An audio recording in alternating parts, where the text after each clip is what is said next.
ঢাকা দক্ষিণ সিটি কর্পোরেশনের মেয়র পদে বিএনপি নেতা ইশরাক হোসেনকে বসানোর বিষয়ে তার সমর্থকদের নির্ধারিত সময়সীমার প্রস্তাবে কোনো প্রতিক্রিয়া জানায়নি বর্তমান তত্ত্বাবধায়ক প্রশাসন। ফলে রাজধানীর নগর ভবনের সামনে অবস্থান কর্মসূচির পাশাপাশি মৎস্য ভবন মোড়ে সড়ক অবরোধ করেছেন ইশরাকপন্থী আন্দোলনকারীরা।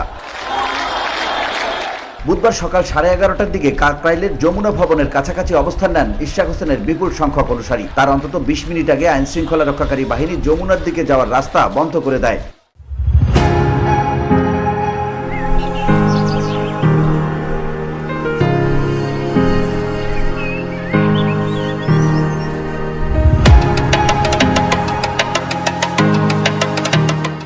সাবেক সরকারি কর্মকর্তা মশিউর রহমান, যিনি এই আন্দোলনের অন্যতম সমন্বয়কারী, তিনি গত মঙ্গলবার ঘোষণা দেন বুধবার সকাল 10টার মধ্যে অন্তর্বর্তী সরকারের পক্ষ থেকে মেয়র পদে ইশরাককে দায়িত্ব দেওয়ার বিষয়ে কোনো সিদ্ধান্ত না এলে তারা আরও কঠোর কর্মপন্থা গ্রহণ করবেন। একই সঙ্গে তিনি ঢাকায় নাগরিক চলাচল ব্যাহত করার হুঁশিয়ারিও উচ্চারণ করেন। এ সময় তিনি জানান, এই আন্দোলনের সঙ্গে সংহতি প্রকাশ করেছে ঢাকা সিটি কর্পোরেশনের কর্মচারী ইউনিয়নের বিভিন্ন স্তরের সদস্যরা। তারা জানান, দাবি মানা না হলে নাগরিক সেবাসমূহ বন্ধ করে দেওয়ার ঘোষণা দেওয়া হবে। বিক্ষোভকারীদের সঙ্গে সরাসরি কথা বলে জানা গেছে, পূর্ব ঘোষিত সময়সীমা অতিক্রান্ত হওয়ায় তারা নতুন কর্মসূচির অংশ হিসেবে মৎস্য ভবন মোড়ে অবরোধ করেন। আমাদের আন্দোলন শুধু ঢাকাবাসীর নয়, নগর ভবনে যে সমস্ত কর্মচারী কর্মকর্তা রয়েছেন তারাও আমাদের আন্দোলনের সাথে একাত্মতা পোষণ করে ওনাদের কর্মবিরতি পালন করেছেন।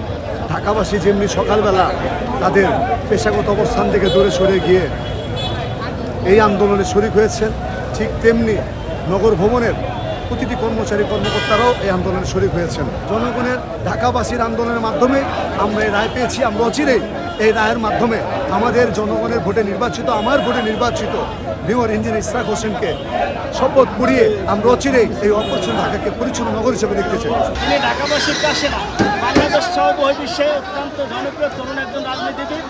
তার দায়িত্ব এটা, আমি মনে করি এটা দায়িত্ব, তার দায়িত্ব তাকে বুঝিয়ে দেবে। সেই জন্য দীর্ঘ 6 দিন ধরে বিএনপি সহ এবং ঢাকাবাসী সর্বসাধারণ মানুষ রাজপথে নেমে এসেছে। যদি অচিরেই সরকার তাকে তার দায়িত্ব বুঝিয়ে না দেয়, তাকে শপথ না করিয়ে তার দায়িত্ব বুঝিয়ে না দেয়, তাহলে এখন যে পরিস্থিতি, এর চেয়ে আরও শান্তিপূর্ণভাবে কর্মসূচি ঘোষণা দিতে এবং কর্মসূচি আসবে বলে আমি মনে করি।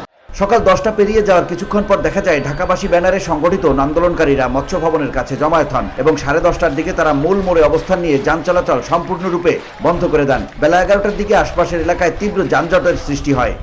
আমাদের দাবি হলো, আমরা শুধু ইশরাক সাহেবের মেয়র হিসেবে দেখতে চাই। আমাদের কর্মস্থানে মা নাই, বাপ নাই, গার্জিয়ান নাই, সারা চলছে। আমরা এই লোকতালিভাবে আমরা কারিগর কোথায় চাকরি করবো, কোথায় কী করবো, আমরা ইশরাক সাহেবকে মেয়র হিসেবে দেখতে চাই। এদিকে জানা গেছে, নগর ভবনের সামনেও ইশরাক হোসেনের পক্ষে প্রতিবাদ চলছে। এতে অংশ নিয়েছেন কর্পোরেশনের কিছু কর্মকর্তা কর্মচারীও। কয়েকজন কর্মীর সঙ্গে কথা বলে জানা যায়, আজও নগর ভবনের সব প্রবেশপথে তালা ঝুলছে। কার্যত প্রতিষ্ঠান অচল, প্রশাসনিক সেবাদান বন্ধ রয়েছে এবং অনেক কর্মকর্তা অঘোষিত ছুটিতে চলে গেছেন। VOD Bangla news desk.